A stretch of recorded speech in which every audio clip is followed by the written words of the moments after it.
All right, hey guys, Jason here. We're up here at JC Lewis Ford, and we've been gone for a month, on our hunting trip for a month. Just got back yesterday, hitting the lots for the first time today and taking a look at things. But what we're going to talk about for a minute, midsize. Not just Ranger, but we are up here, so this is what made me think about it, as I was getting ideas for other videos on other brands. But here we got a XLT. I think these are all two-wheel drives. I think they're the same Rangers that were up here a month ago, literally. I believe these are the same exact Rangers that were here a month ago, and I believe most of them are two-wheel drive versions. That is a 4x4 XL right there. Nice. What are we coming in at? $39,900. That's an STX version too. Very nice, actually. I'm impressed. I like it. $39,000, and I like what they do here. I wish they'd put some bed lights and a bed liner, and I wish they'd do some things in the bed, but nice to see. But good looking truck right there. Here's a Sport. This one I think is two-wheel drive. Right here, I believe, and their window stickers over there. But anyway, point being here, we got the Rangers. We'll look at it just for the heck of it. These are all 2025. 6s aren't out yet.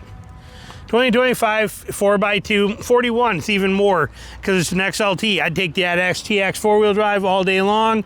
And here's another one right here. It's going to be two-wheel drive also. And 4x2 XL, 36.3. And then we got one more right over here just to round this out, an XLT. And a window sticker, if there is one, it's on this side. Here it is right here, and this is another 4x2 XLT for $39,500. Okay, so again, they're the same trucks that were up here a month ago. Nobody's buying them. They're not moving fast. But when it comes to mid-size trucks, what do you have? You have the Ford Ranger. We have the Ford Ranger. We have the Colorado and Canyon. We're going to call them as one. We have the Gladiator. We have the Tacoma. You have the Honda Ridgeline, Santa Cruz, if you want to put that in there. So you got a few of these mid-sized trucks. Nissan Frontier, okay. Can you buy a bad one? Is there a bad choice in a mid-sized world? I don't think there is. Now, there are choices in the full-size world and in the HD world that might be some issues. Okay, we got a lot of that stuff going on. A lot of drama in the full-size and the HD world. No drama really in the mid-size world. I don't know of anybody having any major problems or a huge amount of problems that are happening with these amazing little Rangers.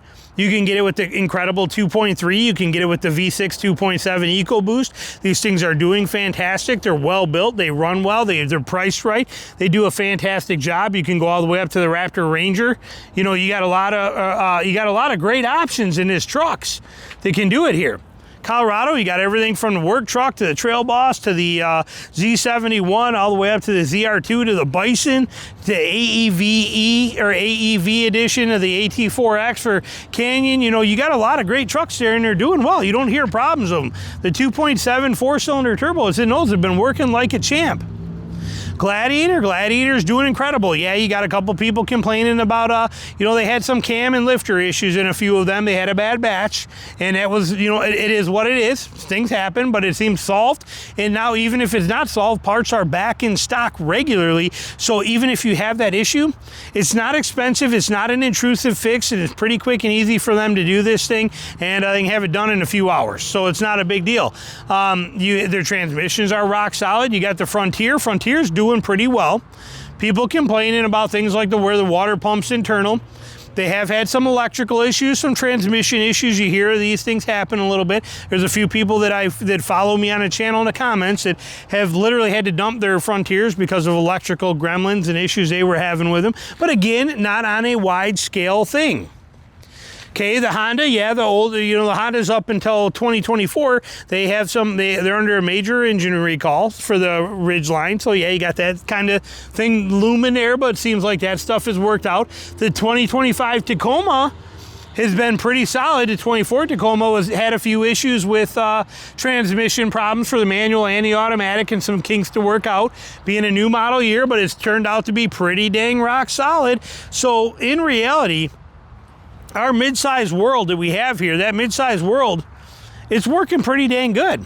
We're not seeing the issues in it that we are in the full-size world. These things are just doing their job, and they're doing them well, and they're holding up well, and they're working well, and that's what we want to see. We wish it was like that, like I said, in the full-size world.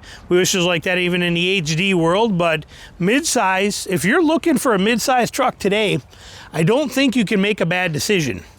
Okay, I don't think there's a bad choice. I don't think there is in full size either, because like I said, any truck can go down. As we know, literally, I could make this video today, and tomorrow we could turn around and hear on how they're going to recall the 2.3, and there's, they're going to recall 200,000 of them, and they're all because they're blowing cams, okay, or cranks are falling out of them, or whatever the case is. Just like what happened with the 3-liter diesel for Chevy while I was gone on this trip. Before I left a month ago, here I was saying that that's probably one of your best bet engines for the Silverado.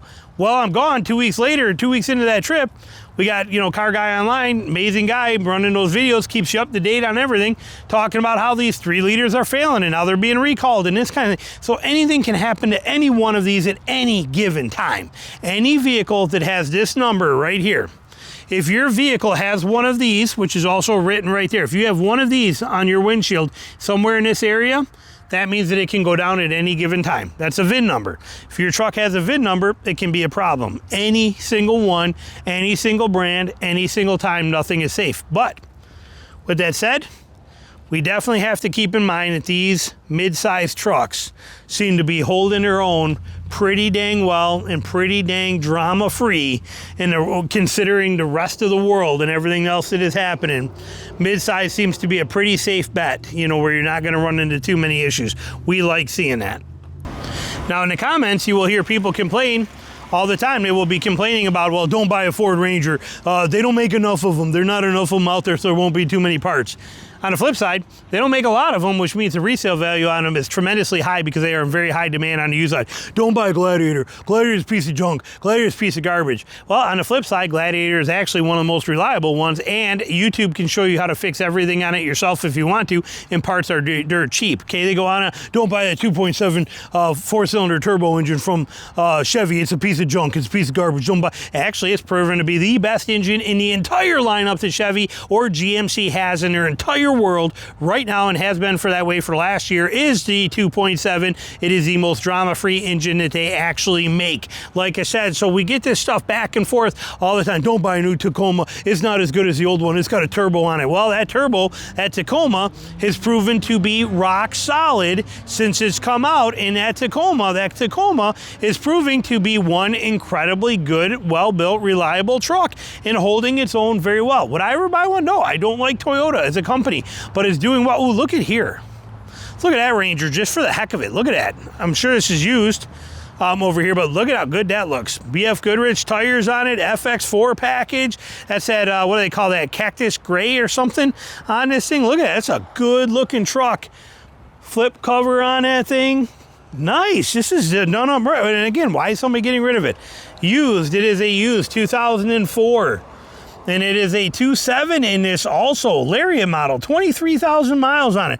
I don't understand why they're getting rid of it, but what a gorgeous looking truck right there. Very well done.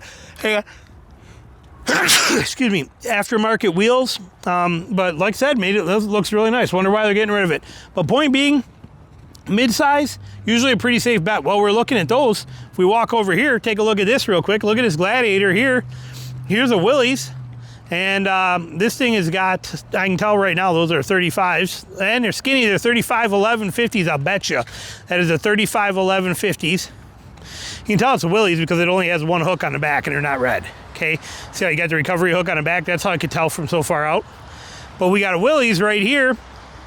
And we got Nitto Ridge grapplers, 3511 50. Guy after my own heart, love it. Love it. Love those MT tires on it. Why is he get rid of this? 2023, only 13,000 miles on it. And there'll be people chiming, because it's a Gladiator, dude. It's a piece of crap. Such garbage truck. So junk. It's not junk. It's an amazing vehicle. Absolutely incredible. Don't let anybody fool you. Mid-sized world, very, very safe place to be. Lots of options in it, and you really can't make a bad choice. Questions, comments, put them below. Thanks for watching.